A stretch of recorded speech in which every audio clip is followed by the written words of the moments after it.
Welcome to the Create More Intimacy podcast. I'm Elisa Stoddard, and I help men stop chasing sex and start building real connection so they finally feel close, connected, and wanted again. Hello, and welcome to the podcast, 3 Things Your Wife Actually Wants, and It's Not What You Think. I'm Elisa Stoddard, and today we're going to dig into something most men are never taught: what your wife actually wants from you. And I'll tell you right now, it isn't more help and jobs and chores around the house. It isn't more gifts. And it's definitely not just more sex. There are 3 things that women consistently crave in a relationship. And if you're missing these, chances are she is feeling distant. And you might be feeling frustrated or confused or rejected. So let's talk about what those things are and how you can start giving her what actually matters. First up, look at her. And I don't mean that glance across the kitchen or nod when she walks in. And I definitely don't mean devouring her with your eyes. What I do mean is really seeing her and paying attention to her. Notice her expressions. Notice her vibe, her presence. One of the most common things that women say in conversations, and even in their doctor's offices with their gynecologists when they discuss important things with people they trust, is this: he doesn't look at me anymore. It's like we're ships passing in the night. Let that sink in. Now, let's clarify something really important. Don't look at her like you can't wait to get your hands on her. That isn't the attention she wants. She does not want to feel like an object, or like the only time you notice her is when you're hoping for sex. And if you're hoping for sex every minute and you constantly look at her that way, yikes, she feels like an object, not a person. She wants to be seen as a whole human person, not just a body, not just a role, and certainly not a means to an end. If she feels invisible or objectified, you cannot expect her to feel open or connected. Ask yourself this, like, really honestly. Do you actually see her? Do you pay attention when she walks in? Or have you gotten so used to her being there that you really don't notice much anymore? Second point is, talk to her. And I am not talking about surface level updates or problem solving kinds of things. Don't talk about the kids and the calendar and money. I mean, have a real conversation with her about how you are doing, about what you're thinking about what's going on beneath the surface. A client of mine recently said something that stuck with me, and he said, I have been under so much pressure at work. I just wanted my wife to be a soft place to land. I needed her to show some empathy about what I was going through.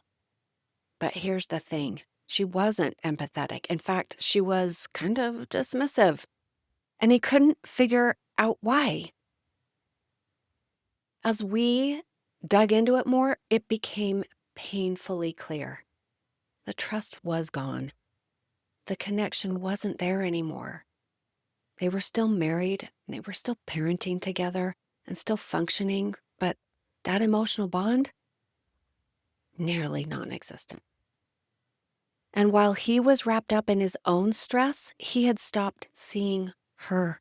She was home all day with their kids, completely drained by evening. And when she told him how exhausted she was, he brushed it off because he felt exhausted too. Instead, he got a little bit short with her and a little bit resentful that she needed something. And he felt like she didn't understand all that he was carrying. And here's what I told him. You want from her what she wants from you. They were both empty. They were both depleted.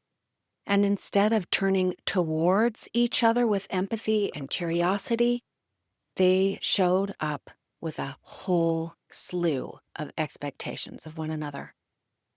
Give me comfort. Give me connection. Help me out. But without that foundation of emotional safety, all those expectations just became pressure and points of resentment. And that's what's at stake when we go silent. That's what happens when we stop talking and stop sharing and stop listening.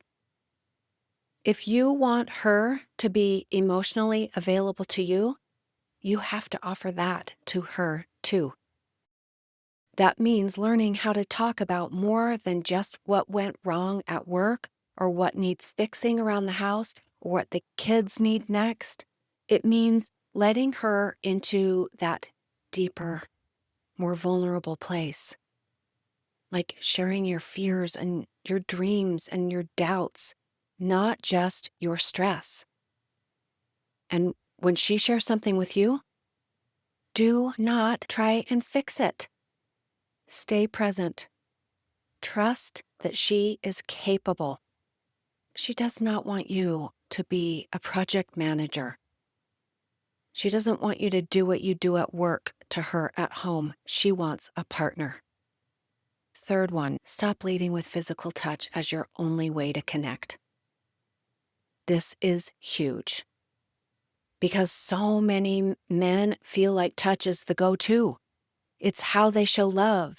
It's how they relieve stress and tension. It's how they feel close. But here's what I want you to understand.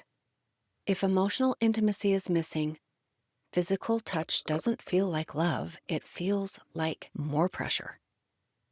I know this, not just because I've coached so many men through this, but also because I've lived it. There was a season in my own marriage where I felt completely disconnected from my husband. We were in the thick of raising kids, and he was working long hours. He was taking seriously his role of provider, and I appreciated that. I, too, was taking my role of trying to hold everything together at home very seriously. And I'll tell you, I was trying to do it perfectly, of course. But the truth is, I started dreading bedtime because I knew the moment we climbed into bed, he was going to reach for me. And I didn't want to be touched. Not because I didn't love him, but because I felt objectified and unseen. And we hadn't connected all day. We hadn't had real conversations in who knows how long. And suddenly, I was supposed to be emotionally and physically open for this. I wasn't. And I'll be honest, I felt a ton of guilt about it. I wanted to want to, but all I really wanted was for him to just fall asleep quickly. And here's what made it worse. Our conversations had become 99% about logistics, school schedules, groceries, tasks that needed to be done. And I wasn't opening up emotionally either because I didn't want to hear more problems. We were surviving, but we weren't connecting. And inside that space, touch just felt like an obligation. It was not a bridge.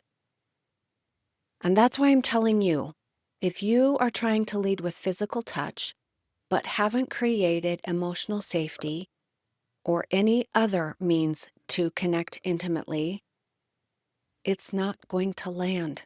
And as you already know, it might even backfire. So ask yourself this: how else are you creating intimacy in your relationship? Are you making her feel emotionally safe? Are you talking about real things? Are you seeing her as a person or just hoping physical touch will fix what is broken? When a woman feels seen, heard, and safe, that's when she can open up, not just physically, but emotionally too. And that kind of connection, that is what changes everything. Let's just bring this all together. There are 3 things your wife actually wants, and they're simple, but they're not always easy. Look at her, not with hungry eyes, but with presence and respect. Talk to her, like really talk to her, with vulnerability, with curiosity, and without one hint of trying to fix something. Unless she explicitly asks, of course, but otherwise do not resort to fixing. And stop leading with touch. You absolutely have got to create emotional safety first. And then, over time, you can watch that physical intimacy have a chance to grow from there. If this hits home, let me reassure you, this does not mean you have failed. It means you're human, and you've been taught to show love in ways that aren't fully landing with her. But there's such good news. You're 100% in control of this. You can change this. You can learn how to speak her language again. You can learn how to rebuild connection without the chasing and the grab ass that she hates. You can create a relationship where you feel valued, and so does she. And if you're not sure how to start, I can help you. Thanks for listening. We'll talk to you next time.